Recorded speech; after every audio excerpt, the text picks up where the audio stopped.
Okay, I got some MAGA FAFO. Indiana edition.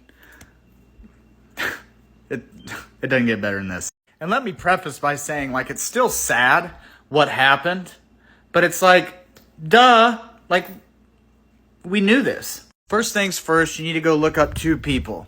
J.D. Prescott, who is a representative of the Indiana House, District 33. And then Scott Alexander, who is a state senator from Indiana. Now, I forget, since they redistrict, exactly what counties this covers, but I do know that J.D. Prescott's district covers Randolph County, which is where I'm from. And this actually involves my alma mater of Union High School in Indiana. Now, Union High School is a tiny little high school, and it's a K-12 all in one building in Indiana, okay? In one of the smallest counties in Indiana, to be frank. It's where I graduated from, and we had like 16 kids in our graduating class. So it's very, very small. All right, now, let's skip ahead. This district, when I was chair in 2020 for the Democratic Party, this district voted for him like 80% to 20%, okay? Like, which gives him really a mandate to do whatever the hell he wants. And nobody can ever beat him in the primaries even. I have a theory to that, but who cares if they ever want to hear it. So J.D. Prescott, who's the representative of this small Union High School, writes a bill, or actually, I don't know if he wrote the bill, but he wrote an amendment in the bill. Basically, it says that if your county has less than 55,000 people as its population, then the school corporations must consolidate into one school corporation for the county, which could give opportunity to a lot of students who don't have the class availability, etc., because they go to such a small school and there's not the funding. But you also got to remember that in rural Indiana, people are... They stick to their traditions, okay? And they like their packs, they like their cliques, and it's pride mentality. So they really like their school systems. They like to be able to root for it. All right? Also, Union High School is one of the largest online high schools in the state of Indiana. And they make most of their revenue that way. Now, that specific amendment didn't pass, but what Scott Alexander and J.D. Prescott did was they write an amendment specifically for Union High School and says Union must shut down operations by this July, which means this would be the last year for anything.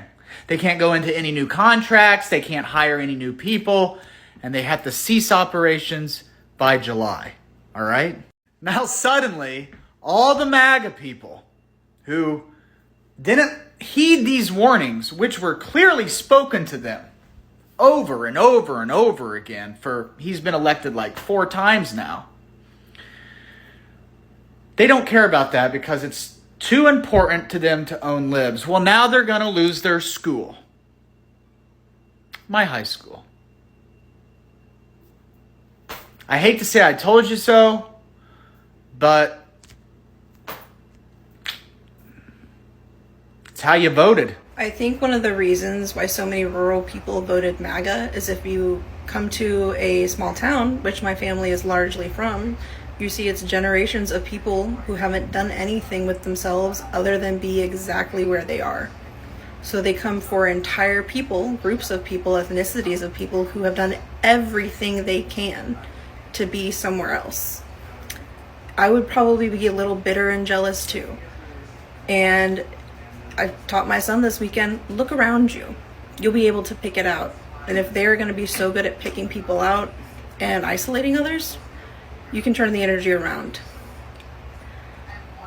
And it's crazy that so many people who would be so against so many things, who would probably benefit from some kind of dental care at least, would be so blind and ignorant to whether or not they would be able to get it or other people. Hey beautiful people, welcome back to my YouTube channel. Thank you for always stopping by, supporting your girl on this channel. All credit goes to the creators in these videos. Guys, Rural MAGA towns are finally finding out. For years, they cheered at rallies, they were excited, they clapped for all the slogans, they voted for all the promises that Trump made to them. Their reason being that they wanted the government, because now it's past tense, right? They wanted the government to cut down on programs, to slash what they thought was, in quotes, waste. And the irony of the matter is that these same programs were the backbones of their own communities. And now the big beautiful bill is here, and they are finding out that it's not so beautiful anymore. Rural hospitals are on the brink, food assistance is shrinking, and all their families are feeling it. The same cut that they thought would hurt other people is now cutting straight like a KNIFE into their own lives, guys. And it's very simple, because all the comments I read, the videos I came across, they are saying the same thing. Everybody is singing the same song. They voted for this, they asked for this, they embraced it, guys, and now they are living with it. They are finding out that all the things that they thought were wasteful spendings, their lives depend on it. Medicaid, food assistance, rural hospital funding, all these things are being cut under the new big beautiful bill. And the plans that they thought were going to hurt others is now reaching into their homes, is reaching into their farms, is reaching into the hospitals, is even reaching into their pockets, guys. Let me know your thoughts in the comments. Let's keep watching these videos. Hey, little rural MAGA towns, this one's for you. You know how you didn't want to have the high-speed internet because you thought it would bring too much impact into the community, probably give too much knowledge to the kids, and they'd be able to game so fast they'd never ever come to church again, right? So you wouldn't do that. And then you didn't want to expand businesses into the community from outside because you were worried about some city slicker coming in and taking over your land and taking over your little hometown politics and a whole bunch of bullshit nobody really cares about. And see, now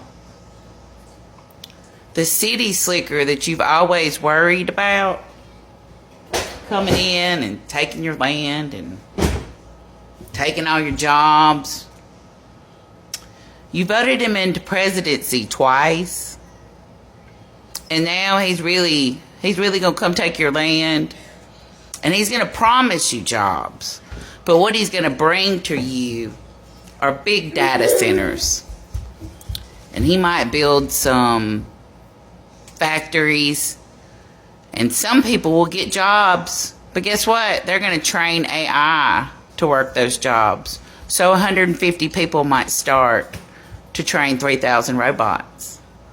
And then those same factories that are buying or setting up those businesses in your area, they're going to buy the land up underneath the businesses. So when their business goes bankrupt or doesn't work out, guess what?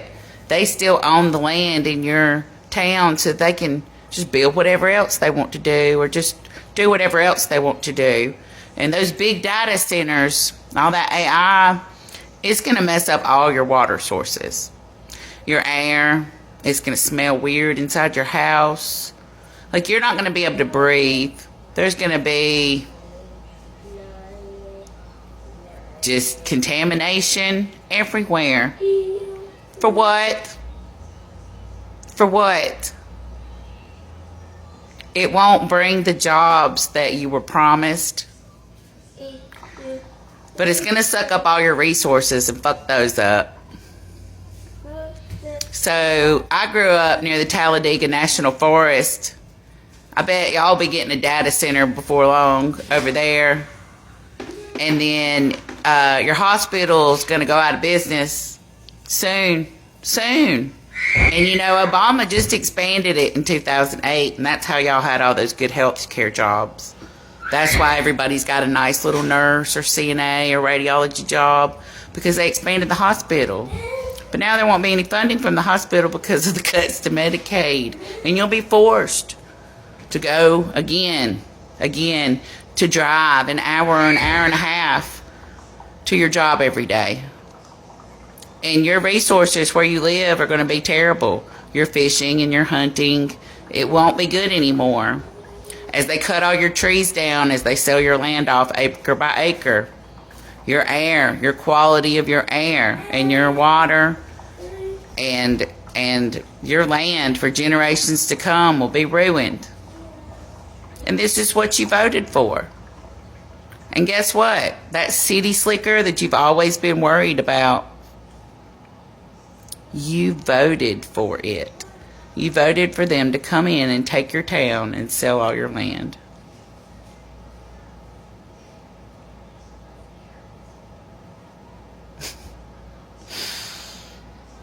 I hope you get what you asked for. You're going to be just as poor if you're still alive, because they want us dead.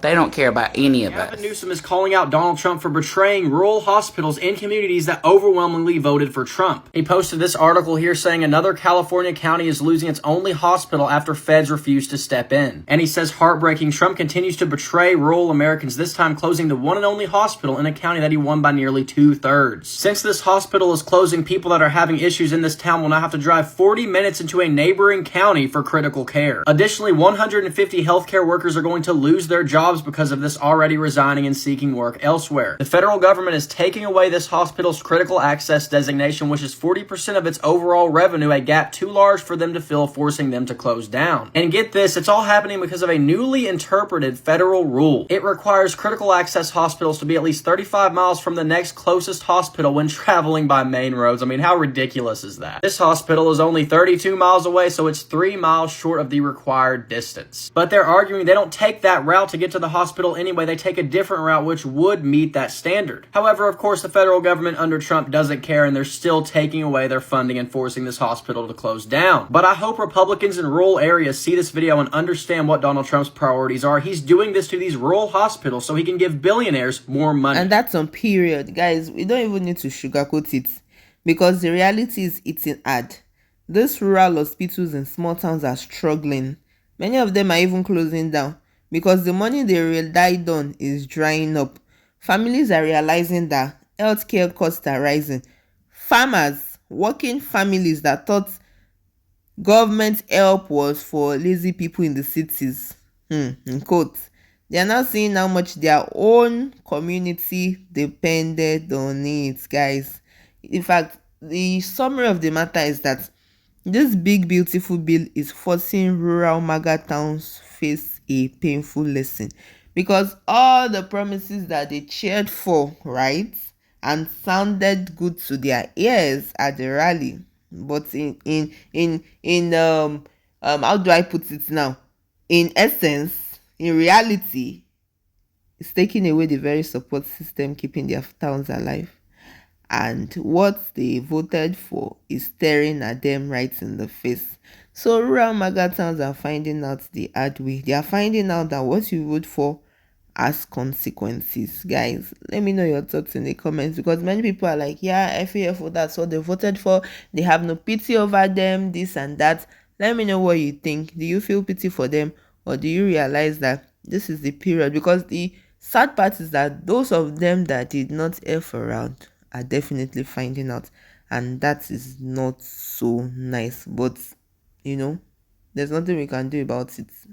It is what it is.